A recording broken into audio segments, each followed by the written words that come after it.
بسم الله الرحمن الرحيم الحمد لله رب العالمين الصلاة والسلام على رسول الله وعلى آله وصحبه أجمعين. I'm trying to do my bit for the environment, so I didn't print off any notes today, so you have to bear with me, inshallah ta'ala. But we gather here once again in solidarity for our sister, Dr. Aafia Siddiqui.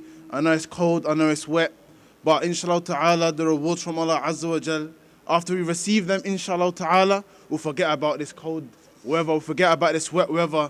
And to be honest, with what our sister's going through, the least we could do is just, go through some kind of difficulty or strain in order, inshallah ta'ala, to try to facilitate her release. Now, the United Snakes may have bitten Dr. Aafia with a venomous bite, namely 86 years in prison. But still, they will never boa constrict our efforts and our resolve, inshallah ta'ala, to release her from her bondsmanship. Now, even though our resolve and our determination may not be waning, but still maybe we have been infected with a venom, namely apathy. So it's important for us, inshallah ta'ala, right now to continue to press hard and work hard and to motivate those people around us to get some justice for Dr. Aafia Siddiqui. Now, if you get bitten by a snake yourself, you make sure you get to the hospital quickly. You make sure you get the antidote. You make sure you get that cure. And that cure for us is, of course, returning back to Allah Azza wa Jal. Because their ways have not worked for us. The capitalism did not work for us. The communism did not work for us. The isms and schisms only landed us in prison. So it's important for us, inshallah ta'ala, to return back to Allah subhanahu wa ta'ala.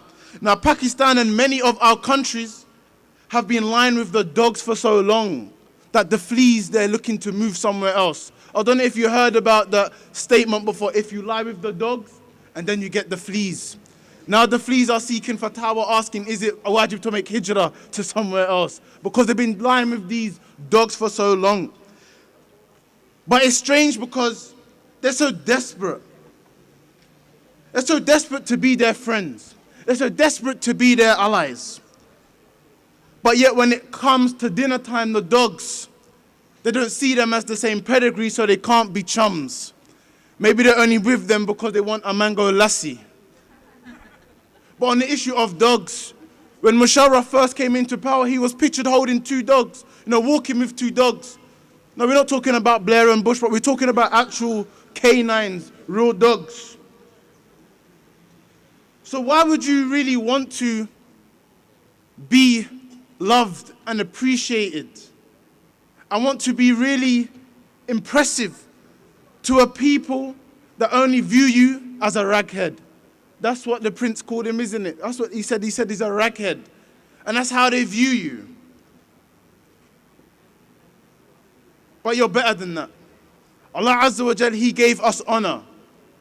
He said in the Quran, وَلِلَّهِ الْعِزَّةُ وَلِرَسُولِهِ وَلِلْمُؤْمِنِينَ. The honor, it belongs to Allah, it belongs to His messenger, and it belongs to the believers.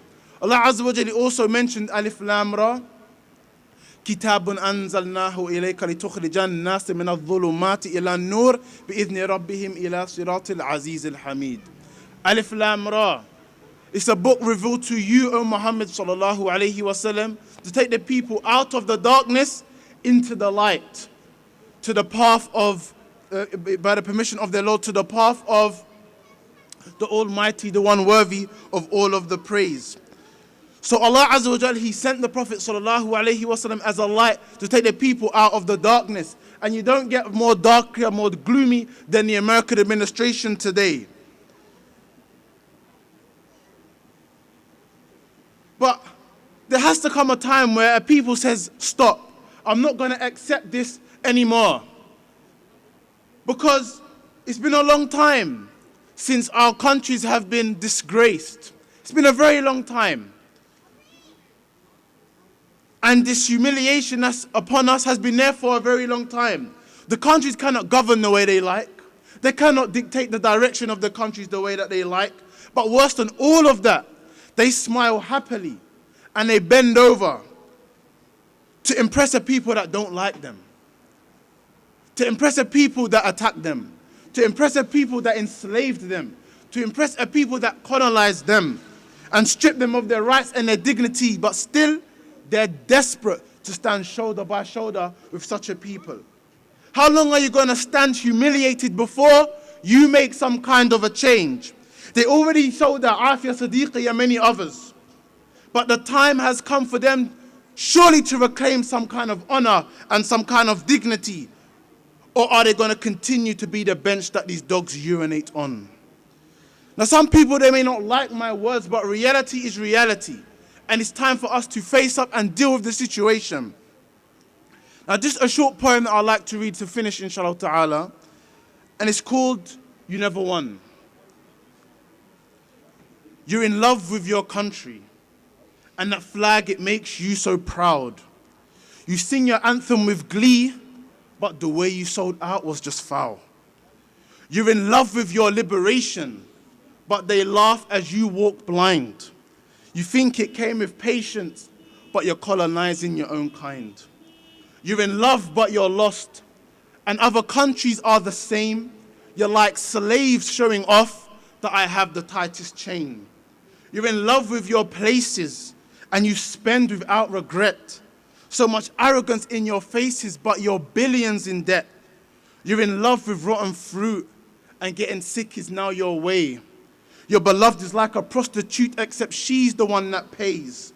You're in love with your land, but yet you're fighting to leave, to go and join the same man that brought your country to its knees. You fought for independence, and you thought that it was gained. But now it's time to make repentance and bring some honor to your name. So do the right thing. Stop dancing when they sing. Start emancipating, because many are languishing, including many of your own, slapped and then kidnapped outside of the home. Spent years alone with all those broken bones, not to mention all the rapes from the guards plus their mates. But wait, after all of that, she gets 86 because she was a victim of this dodgy script. 86 years oppressed and fettered. You can make it better with just a few letters. If you can't stand up, then step aside and sit down. It only takes verbs, prepositions, and a few nouns. So do the right thing. Stop dancing when they sing. Let the movement begin, and let's change everything. We hope that Pakistan, inshallah ta'ala, develop some kind of a backbone and do some action to right some of their wrongs. Now, even though they have played a filthy and nasty role in Dr. Aafia Siddiqui's case and the case of many others, inshallah ta'ala, Allah accepts the tawbah. So we hope, inshallah ta'ala, that Pakistan, they make a stand. And inshallah ta'ala, we hope that the motivation of the brothers and the sisters, it does not dwindle and it continues to burn brightly. And I beg and I hope Allah Azza wa Jal shows mercy on all of us and continues to give us a tawfiq to continue to work hard for the rights of our brothers and our sisters. Subhanallahumma wa bihamdik, ashhadu an la ilaha illa ant, astaghfirullah wa atubu ilayk. Barakallahu feekum, wassalamu alaikum wa rahmatullahi wa barakatuh.